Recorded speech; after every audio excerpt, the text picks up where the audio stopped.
All of us try to get to our destinations as fast as possible, be it on campus, in parks, or the inner city. And when we feel like the designated infrastructure is not sufficiently fast enough for us, we like to take shortcuts. That's when desire paths are formed. In this video essay, you will learn all about these mystical tracks, who creates them, what urban planners can do better when designing pathways, and what to do when people vote with their feet. My name is Lucas and this is Mind the Map with desire paths when urban planning fails.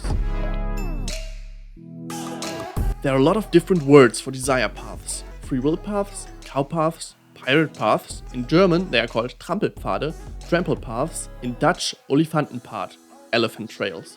No matter the language, they all describe one thing. Paths and tracks made over time by the wishes and feet of walkers, often running contrary to design or planning, as British writer Robert Macfarlane puts it. Us humans are very economical when it comes to our most important resource: time. Saving time is the main reason desire trails are created. Need proof? There's a surprisingly popular and beautifully bizarre subreddit where people collect thousands of pictures of desire paths, and these pictures perfectly illustrate the human desire to save time and to arrive as fast as possible.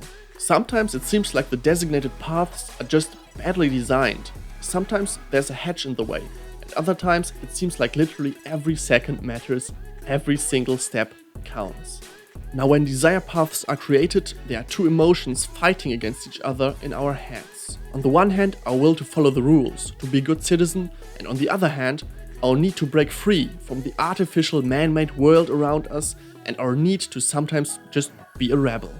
Andrew Furman, a Canadian professor for architecture, said the following: desire paths tell us something about the endless human desire to have a choice, the importance of not having someone prescribe your path. To sum up, the two reasons why desire paths are created are the following: the desire to save time and the desire to have a choice outside of the designated paths.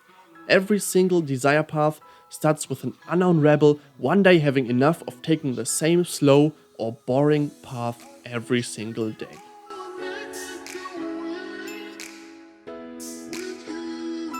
Now, as you might imagine, not everyone is always happy about desire paths.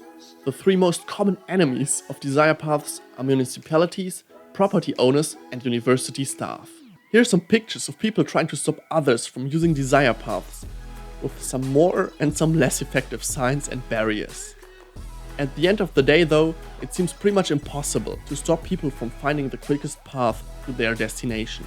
Let me just slide in a little plug here. If you're still watching, thank you so much. You can support my channel and the work that I put into it by subscribing, and let's get right back into the topic. Instead of fighting desire paths, some planners have come up with some ingenious ideas to use this evidence on how people move through public space to their advantage. A prime example is the University of Michigan, where planners did not build any paths on the campus and waited to see where desire paths developed. Later on, the desire paths were paved, catering perfectly to the students' needs. A simple yet clever idea that left everyone happy, besides maybe some white sneaker-wearing students. This concept of analyzing how people use public spaces is taken even further by urban planner Riccardo Marini, who has drawn up bubblegum and cigarette butt maps of Regent Street in London to help inform where to place benches. He calls this method of planning listening to a place.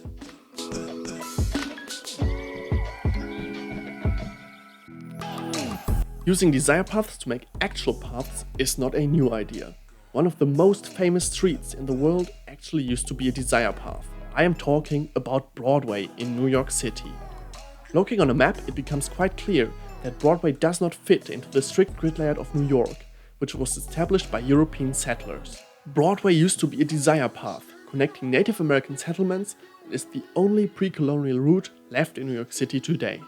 If you've made it until now into the video, I want to sincerely thank you for watching. You can support my work and my channel by subscribing and leaving a like on the video. All the sources I used, all the music can be found in the description, and you can always reach me via the comments. I reply to all of them. Thank you again and have a great day.